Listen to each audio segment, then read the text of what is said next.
Salam, selamat datang di kelas mineralogi dan kristalografi bersama saya, Iputu Widiantara.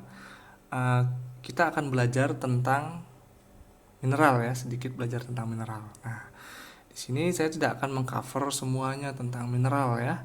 Jadi hanya beberapa hal saja tentang mineral yang akan saya bahas di sini, yaitu diantaranya adalah tentang apa itu mineral, kemudian hmm, apa saja sih syarat suatu material itu bisa digolongkan sebagai mineral. Kemudian setelah itu kita juga saya akan menjelaskan juga tentang apa saja sih kegunaan dari mineral itu gitu. Kemudian juga kita akan belajar tentang karakteristik dari mineral, kemudian tentang apa namanya, mungkin cara-cara yang dipergunakan untuk mengidentifikasi suatu mineral. Kemudian yang terakhir, saya akan coba membahas tentang apa namanya, kristal dari suatu mineral itu gitu ya. Nah, di sini kan judulnya mineralogi dan kristalografi gitu ya. Saya akan berusaha untuk mencari hubungan antara mineral dan kristal tersebut ya.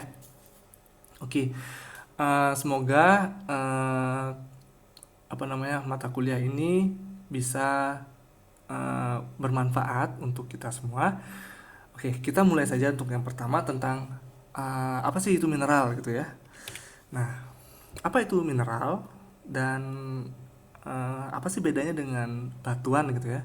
Karena kan kita uh, ngelihatnya sepertinya agak uh, sama gitu ya antara mineral dan batuan gitu. Padahal sebenarnya batuan dan mineral itu adalah sesuatu hal yang berbeda.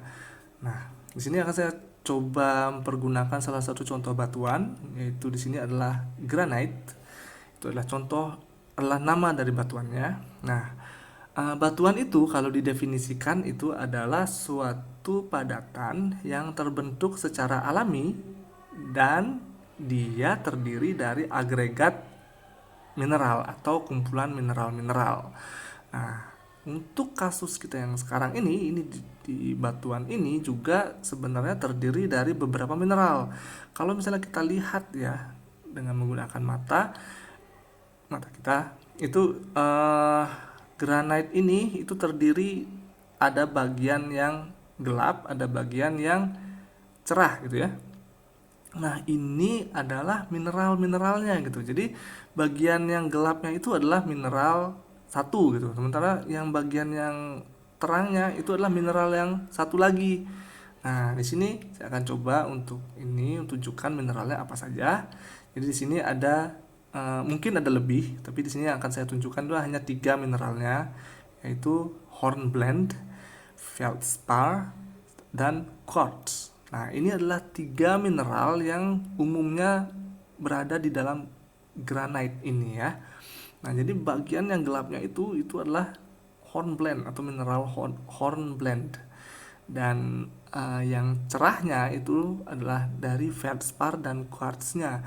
Nah, hmm, dari permukaannya juga bisa kita menentukan gitu, ini dari mineral yang berbeda gitu. Misalnya untuk feldspar itu permukaannya tuh kalau misalnya kita bisa pegang ya, itu dia agak kasar gitu. Sementara untuk yang quartz itu dia permukaannya agak halus gitu, seperti kayak kita memegang gelas gitu ya.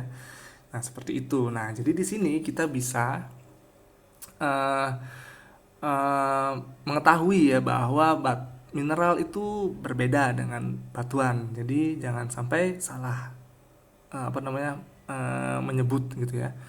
Oke. Nah, selanjutnya tidak semua material itu bisa dikatakan sebagai mineral. Ada beberapa syarat untuk suatu material itu bisa dikatakan mineral. Apa sajakah itu?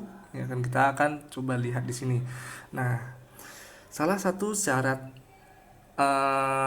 sebelumnya, syarat-syarat untuk suatu material bisa dikatakan sebagai mineral itu ada 5 ya. Yang pertama itu adalah dia berbentuk padat. Dia harus berupa padatan di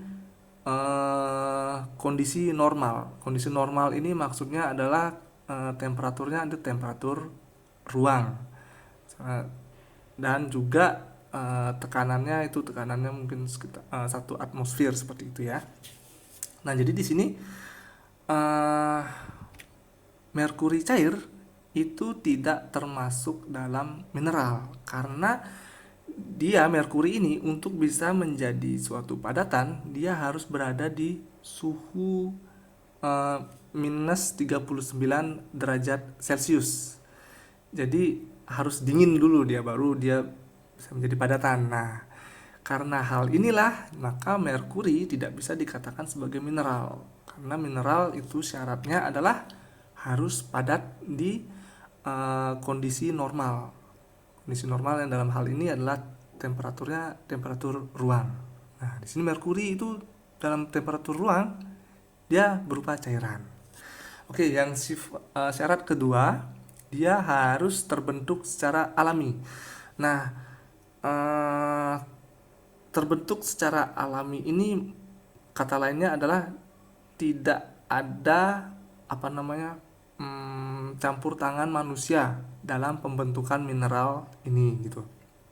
Jadi semua mineral harus terbentuk secara alami di alam.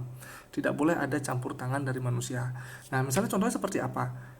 Ini adalah bismut ya. Dia di suhu ruangan dia berupa padatan. Tapi dia tidak bisa dikatakan mineral karena bismut ini untuk bisa menjadi seperti ini itu memerlukan bantuan manusia. Nah, dalam hal ini adalah untuk membentuk bismut ini harus diberikan suatu kondisi yaitu temperaturnya adalah sekitar 271 derajat Celcius.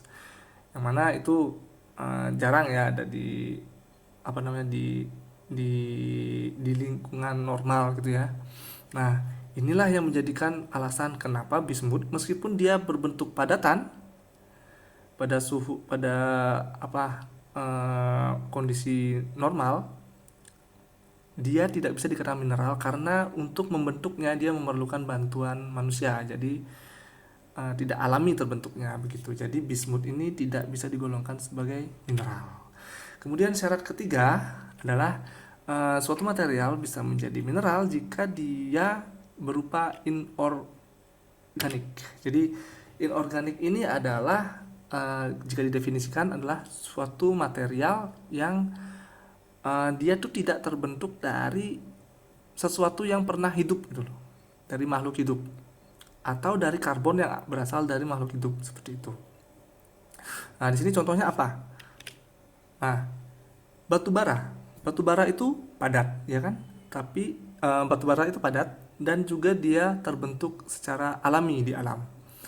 Namun dia tidak bisa dikategorikan sebagai mineral karena batu bara ini berasal dari makhluk hidup, yaitu dia berasal dari tanaman purba yang telah mati kemudian terkubur dalam tanah dalam waktu yang lama, udah mengalami proses-proses itu dan dia menjadi batu bara. Nah, jadi karena dia meskipun dia memiliki bentuk padat di suhu ruang dan juga dia terbentuk secara alami, dia tetap tidak bisa digolongkan sebagai mineral karena dia terbentuk dari makhluk hidup seperti itu. Oke, kemudian syarat keempat, suatu material digolongkan sebagai mineral jika dia memiliki komposisi kimia yang jelas. Sekarang kita ambil contoh mineralnya ya.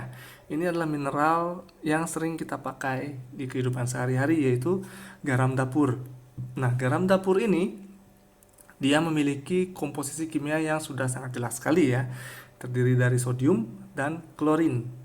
Nah, dengan demikian garam dapur ini bisa dan karena garam dapur ini berbentuk padatan pada kondisi normal dan juga dia terbentuk secara natural ya di alam dan juga dia itu inorganik ya, tidak terbentuk dari makhluk hidup ya, dan memiliki komposisi kimia yang jelas, maka dia tergolong sebagai mineral. Nah, namun ada lagi nih yang sifat terakhirnya, yaitu selain dia komposisi kimia yang jelas, atom-atomnya itu tadi kan tuh ada atom sodium dan atom klorin ya. Jadi atom sodium dan klorin ini harus terstruktur secara periodik. Kalau misalnya tidak terstruktur secara periodik, maka dia tidak bisa dikatakan sebagai mineral. Untuk lebih mudahnya memahami tentang bagaimana sih atom-atom yang tersusun secara periodik, mari kita lihat eh, modelnya itu dengan menggunakan software yang namanya Vesta ya. Ini adalah software yang gratis, tapi kemampuannya menurut saya sih bagus gitu ya, untuk modeling gitu ya, bukan modeling, eh, melihat ya, ini visual untuk memvisualisasikan atom-atom, susunan atom gitu ya. Kita langsung saja ke ininya. Nah, ini kita bisa lihat ini adalah atom-atom di dalam garam dapur ya. Jadi di dalam garam dapur, atom-atomnya itu tersusun seperti ini. Nah, di sini ada dua jenis ya. Ini kalau misalnya bond saya bilang. Nah, ada dua atom di sini ya. Ini atom yang berwarna coklat dan atom yang berwarna hijau. Ini kalau misalnya saya tunjukkan namanya, itu labelnya ada di sini. Nah, itu kita bisa lihat ya. Jadi untuk yang warna coklat itu adalah sodiumnya, kemudian yang warna hijau itu adalah klorin. Nah, ini kalau misalnya kita bikin bond jadi lebih jelas. Nah, di sini. Jadi di sini kita bisa lihat bahwa atom-atom dari sodium dan klorin ini tersusun benar-benar rapi sekali ya, dan tersusun secara periodik. Jadi kalau misalnya kita lihat dari arah sini, itu sodium, terus itu klorin, kemudian sodium lagi, terus klorin lagi, dan kalau misalnya dilanjutin terus maka ya seperti itu gitu. Sodium, klorin terus. Nah, dia tersusun secara rapi dan periodik. Inilah salah satu syarat suatu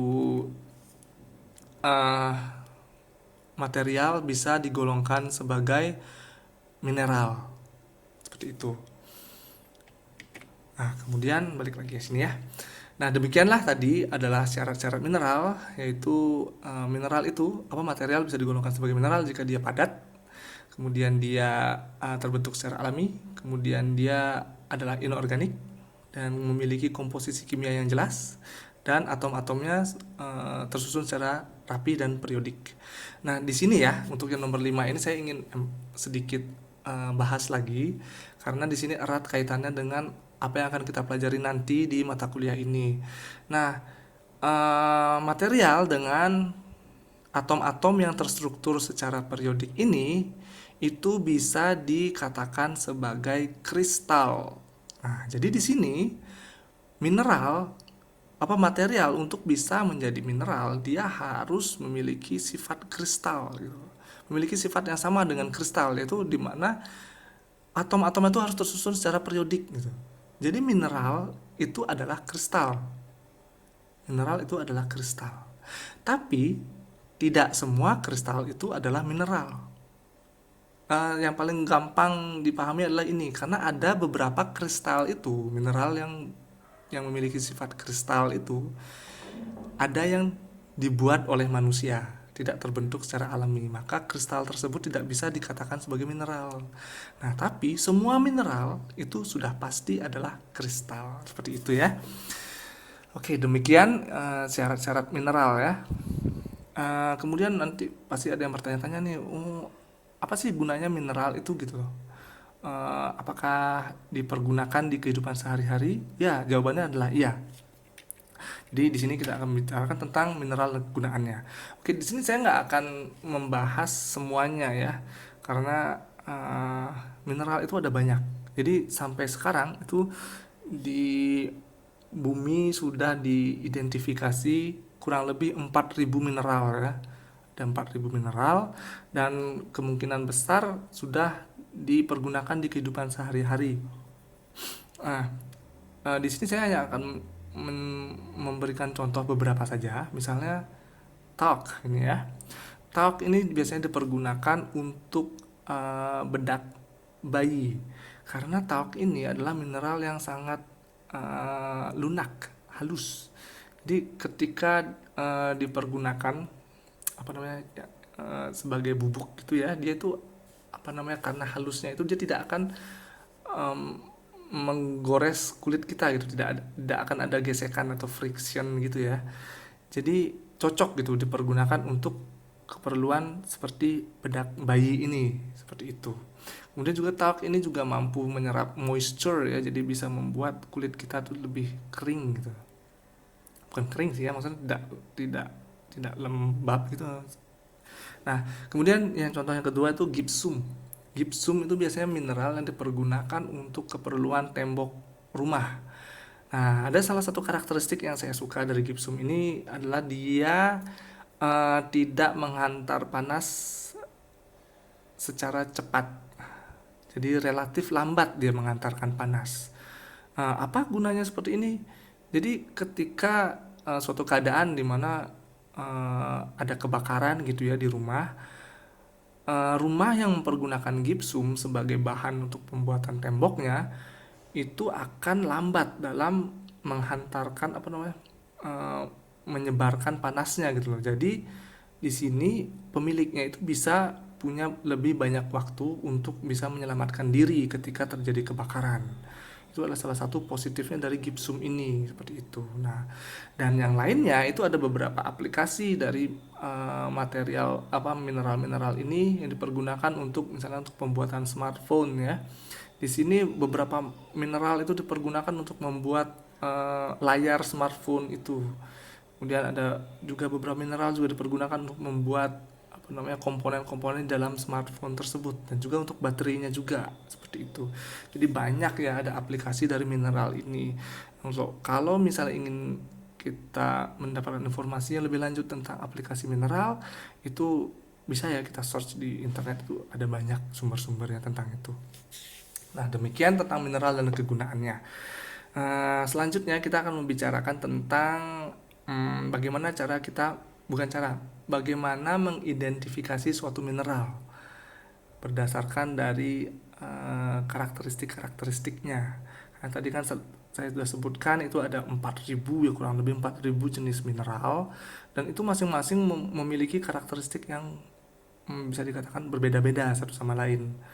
Nah, di sini ada beberapa karakteristik yang bisa dipergunakan untuk mengidentifikasi, itu dari bentuknya, dari cleavage, dari fracture, luster, streak, warna, transparansi, struktur, dan hardness.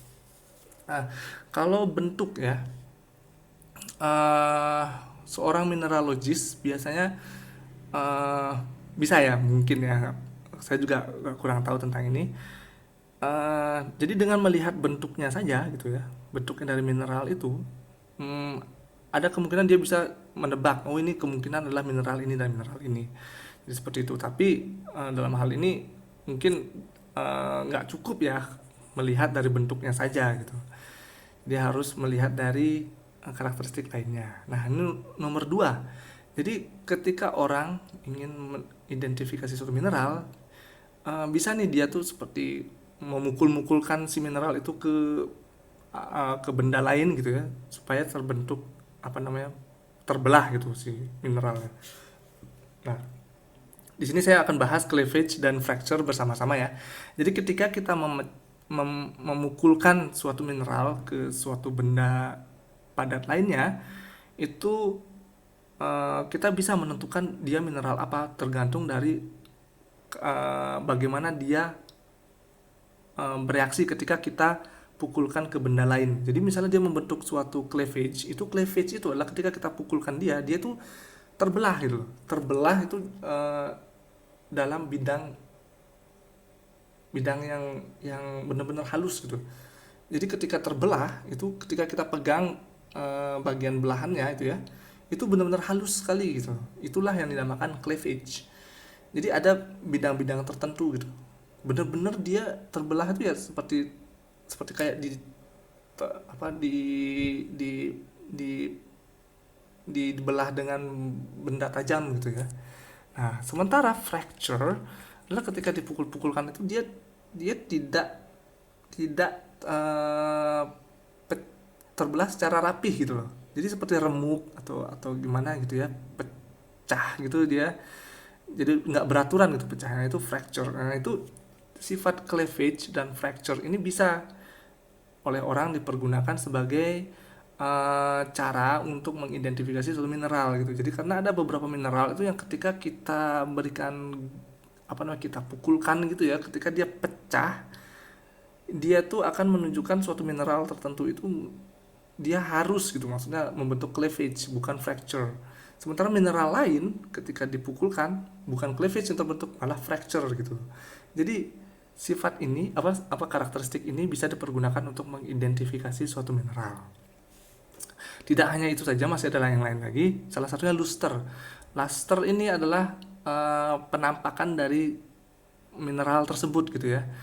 Nah, saya agak kesulitan ini mendefinisikannya, tapi contohnya itu adalah luster ini adalah ketika suatu mineral itu memiliki tampilan seperti metal gitu ya. Jadi apa namanya, penampilan itu seperti metal gitu, memiliki kayak nuansa-nuansa metalik gitu loh, metal gitu. Jadi ya bentuknya seperti logam gitu ya. Kan kalian pernah ngelihat ya, logam itu tampilannya seperti apa gitu ya.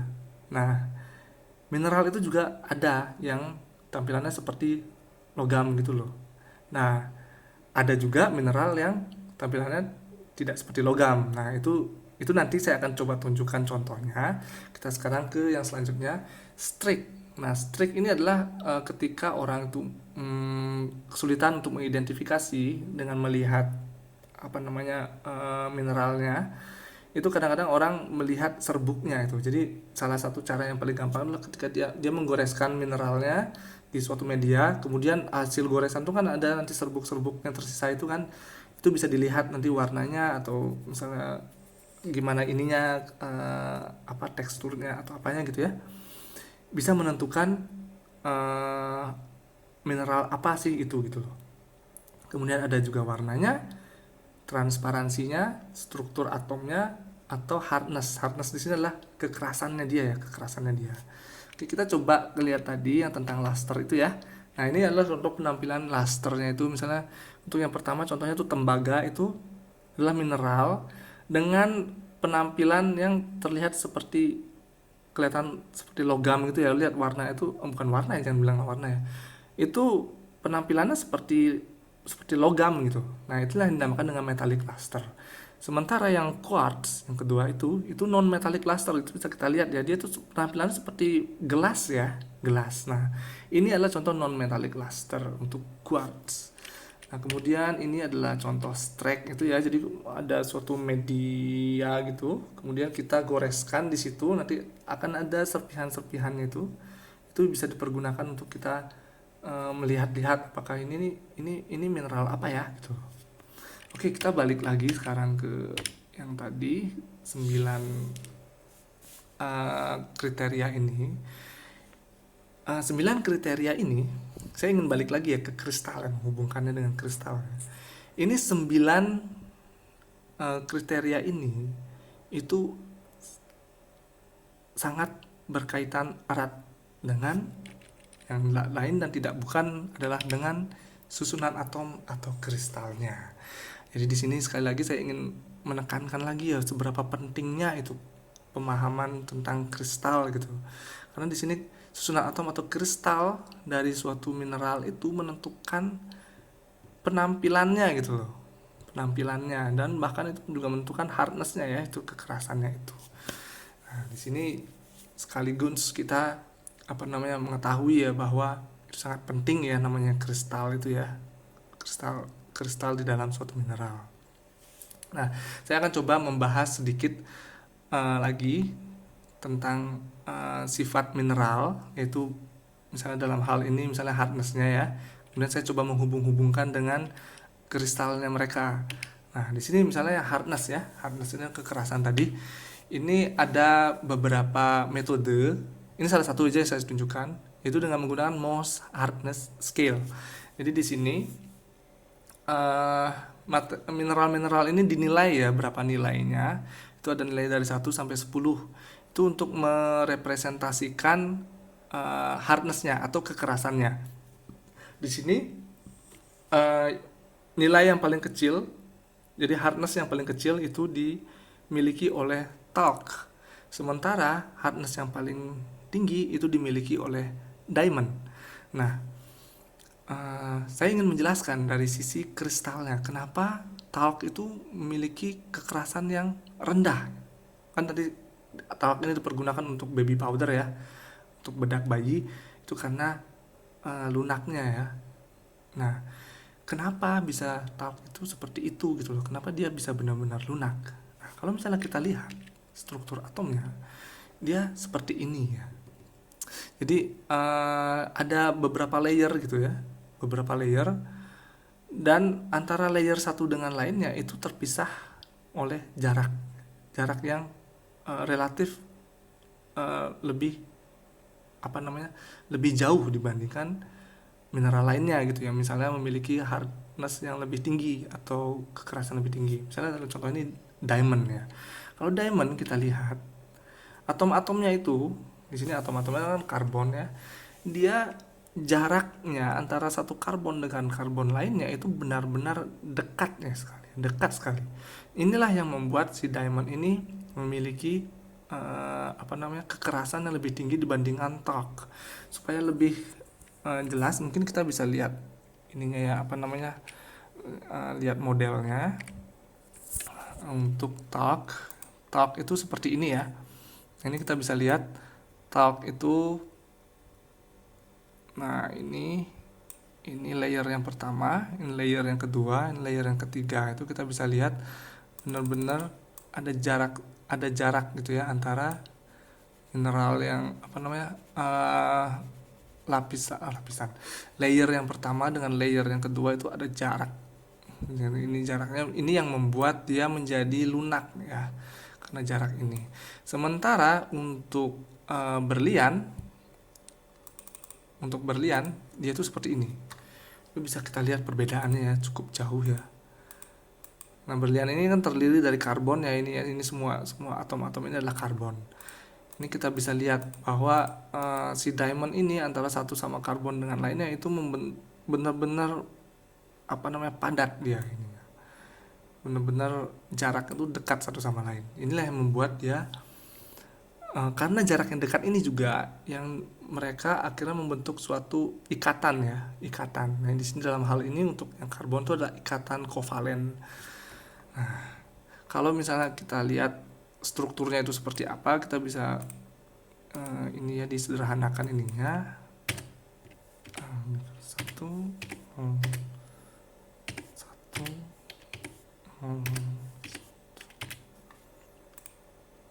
Nah, kalau misalnya kita lihat secara bentuk simpelnya tuh seperti ini ya.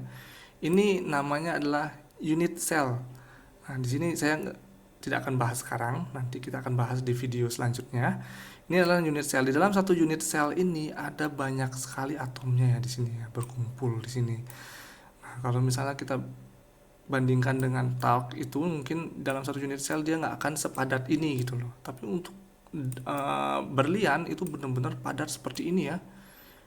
Jadi benar-benar dekat satu sama lain si karbonnya. Nah, demikian tadi penjelasannya tentang yang kekerasan dari mineral talc dan diamond ya. Kemudian ada lagi yang ingin saya bahas nih, yaitu salah satu karakteristik material itu yang mineral itu tadi bentuk ya. Nah, bentuk ini kalau misalnya contoh itu ya, yang pyrite itu bentuknya seperti kubik gitu ya. Kemudian itu ada quartz, bentuknya seperti itu. Ini bentuk dari mineral itu kalau bisa dibilang itu erat kaitannya dengan struktur atom dari mineral tersebut. Namun untuk orang-orang awam gitu ya, yang tidak pernah mempelajari tentang kristal, itu akan menganggap yang bidang-bidang ini itu sebagai sesuatu ya itu ya hanya bidang saja gitu loh. Padahal sebenarnya bidang-bidang ini menyimpan informasi yang cukup penting ya, menurut saya sangat penting mungkin bisa dibilang. Nah, ini bidang-bidang ini apa sih sebenarnya gitu loh. Apa sih signifikansinya itu seperti apa gitu. Nah, supaya lebih mudah mungkin kita bisa lihat lagi dengan menggunakan simulasi, bukan simulasi, model. Nah, seperti ini, quartz ya. Ini bisa kita ambil quartz ya. Nah, quartz itu memiliki struktur atomnya seperti ini ya. Quartz itu terdiri dari silikon dan oksigen. Nah, saya coba tunjukkan ininya. Nah, oke, kelihatan ini. Nah, ini silikon, kemudian yang kecilnya itu adalah oksigen ya. Nah, ini adalah quartz. Nah, di sini tadi saya jelaskan juga ini yang kotak ini itu bukan kotak sebenarnya ini ya. Ini bukan kotak.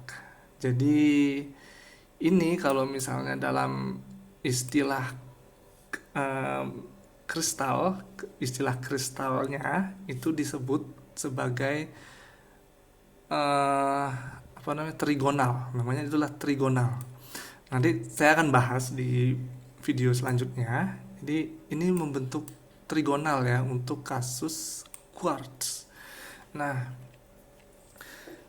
dari struktur atom ini kita bisa sebenarnya menentukan bukan memprediksi ya, maksudnya kita bisa seperti kayak menentukan gitu ya, mengasosiasikan bentuk akhir tadi yang tadi saya tunjukkan sebelumnya, bentuk akhir tadi dengan struktur atomnya gitu.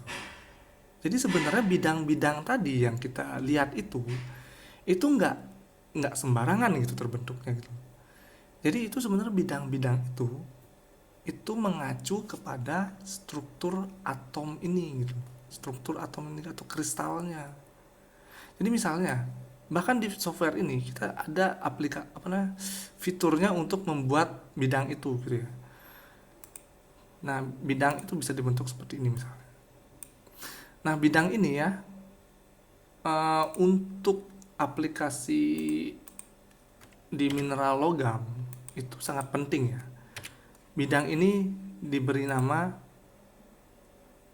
slip system kalau misalnya di logam ya. Saya coba warna hijau ya. Nah, ini adalah bidangnya. Bidang ini itu ada namanya ya. Jadi dinamai dengan menggunakan yang disebut indeks Miller. Indeks Miller. Nah, itu nanti akan saya bahas di video selanjutnya. Ini indeks Miller ini adalah kosakata untuk salah satu ya dari sekian banyak kosakata untuk seorang bukan mineralogis, untuk seorang metalurgis ya. Jadi seorang metalurgis harus setidaknya familiar lah dengan penggunaan indeks Miller ini gitu ya. Nah, ini kembali lagi. Jadi dengan struktur atom seperti ini yang sudah tentu itu ya trigonal, itu kita bisa menentukan bidang-bidang itu ya, enggak, dan bidang-bidang itu ada banyak. Bisa kita bentukkan berapapun gitu ya. Misalnya 100. Ini contoh saja ya, nggak usah terlalu dipikirkan dulu. Contoh saja. Ini ada bidang lain lagi, yaitu bidang, saya bedain warnanya. Nah, gitu. Ini ada bidang 100, bidang 111. Nah, ini tadi bentuk dari mineral yang tadi saya tunjukkan. Ini bidang-bidang ini itu tidak sembarang ya. Itu tergantung dari struktur atomnya. Dari bidang-bidang ini yang saya buat ini. Jadi erat ya kaitannya antara bentuk dari kristal itu dengan susunan atomnya atau kristalnya gitu. Jadi mineral dan kristal itu erat kaitannya. Seperti itu. Nah, sekarang kalau misalnya saya hapus dulu ini. Nah, kemudian saya juga bisa dengan menggunakan software ini kita juga bisa menunjukkan bentuknya nanti ya. Ini salah satu contoh bentuk yang mungkin akan terbentuk gitu ya. Seperti ini ya. Nah, ini kan salah satu contoh aja. Jadi maksudnya nggak quartz itu tidak akan pasti seperti ini gitu. Tidak akan pasti menjadi seperti ini. Ada bidang ini. Nah, ini yang ingin saya sampaikan di sini adalah misalnya saya coba hapus dulu ini ya, Tom Bones, kemudian General Nah, ini ya, eh si ini si si mineral ini bisa memiliki bentuk seperti ini atau bisa yang lain juga. Itu tergantung dari kondisi ketika dia terbentuk mineral itu. Poin yang ingin saya sampaikan adalah eh ketika seorang peneliti gitu ya ingin meneliti suatu material, jika dia tidak mempergunakan ilmu kristalografi gitu ya untuk menganalisis, misalnya dia ingin menganalisis material ini gitu ya, maka dia akan menganggap bahwa bidang-bidang ini itu adalah sesuatu yang yang yang tidak ada artinya gitu. Mungkin agak bukan begitu ya maksudnya. Akan sedikit mendapatkan informasi karena tidak mempergunakan uh, kajian kristalografi gitu.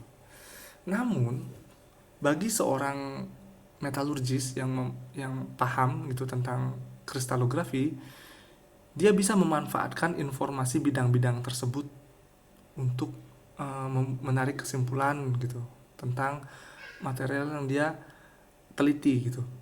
Nah, di sini dengan menggunakan indeks Miller itu kita bisa menamai bidang-bidang itu gitu. Jadi bidang-bidang ini tuh bisa diberikan penamaan gitu. Misalnya contohnya adalah seperti ini.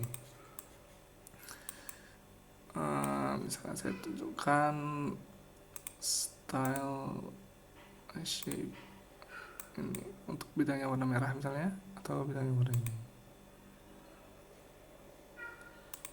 Nah, ini kita bisa lihat ya, ada angka-angkanya di situ ya. Nah, ini itulah indeks Miller. 1 minus 2 minus 1 itu adalah indeks Miller untuk bidang ini. Untuk bidang yang ini adalah minus 2, 1, minus 1. Untuk bidang ini 1, 1, minus 1. Itu dinamai ya. Jadi ada ininya gitu loh. Penomorannya lah seperti itu. Nah, kenapa ini penting gitu? Karena uh, misalnya saya di pengalaman saya ya, ketika saya melakukan penelitian dulu menggunakan mineral logam, ada suatu eksperimen di mana kita menentukan sifat isotropi dan anisotropi. Ini salah satu sebutan aja ya, nggak usah terlalu tidak usah terlalu bahas.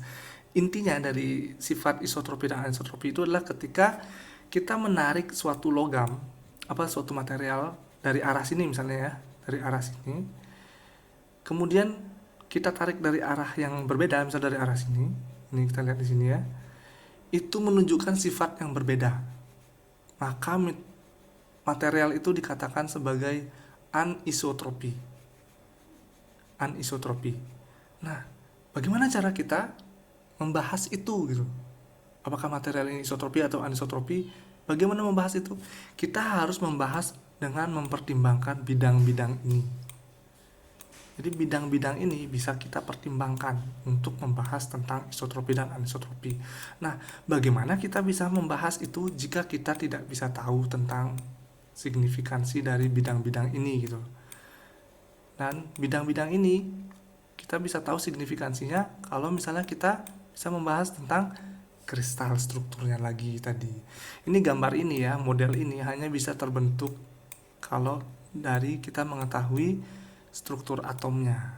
Seperti itu. Jadi struktur atom atau kristal dari suatu material itu adalah sangat penting sekali ya. Dengan menggunakan kajian dari kristalografi kita bisa mendapatkan banyak informasi gitu. Dan dari informasi-informasi yang kita dapatkan itu, kita bisa menarik kesimpulan dari penelitian kita gitu. Misalnya yang tadi tentang sifat isotropi dan anisotropi itu hanya bisa terjadi jika kita mengkaji material kita dari sisi kristalnya. Nah, jadi demikian ya yang saya bisa sampaikan tentang pentingnya kristal. Dan itu contohnya tadi dari yang mineral tadi, mineral quartz. Oke, jadi kesimpulan dari kelas kita hari ini adalah itu tadi mineral dan batuan adalah dua hal yang berbeda ya. Mana batuan adalah padat yang terdiri dari beberapa mineral, kemudian material yang tergolong mineral harus memenuhi 5 syarat yang tadi sudah ada di sana, yaitu harus berupa padatan, organik, terbentuk secara alami, memiliki komposisi kimia yang jelas, dan atom-atomnya tersusun secara rapi atau berupa kristal gitu ya. Kemudian mineral berdasarkan sifatnya ada di berbagai aplikasi. Kemudian sifat mineral itu erat kaitannya dengan struktur atom atau kristalnya. Oke, demikian saja kelas kita hari ini. Semoga saja bisa bisa berguna untuk kita ke depannya juga. Nah, nanti di kelas selanjutnya kita akan mulai ya membahas tentang kristal ya, tentang kristal, bagaimana kita mempergunakan tadi yang contohnya itu kosakata tadi yang indeks Miller, apa namanya, eh, trigonal, yang seperti itu, istilah-istilah kristalografi ya. Jadi mungkin bukan mungkin, di video selanjutnya kita akan masuk ke pembahasan tentang itu. Oke, demikian saja yang ingin saya sampaikan di kuliah hari ini. Semoga saja, mohon maaf jika ada kesalahan dalam penyampaian saya atau mungkin ada yang membingungkan. Mohon bisa dituliskan dalam bentuk pertanyaan, dan bisa disampaikan di nanti ketika kelas pertemuan untuk diskusi. Oke, salam hormat. Terima kasih atas kehadirannya. Saya ucapkan terima kasih.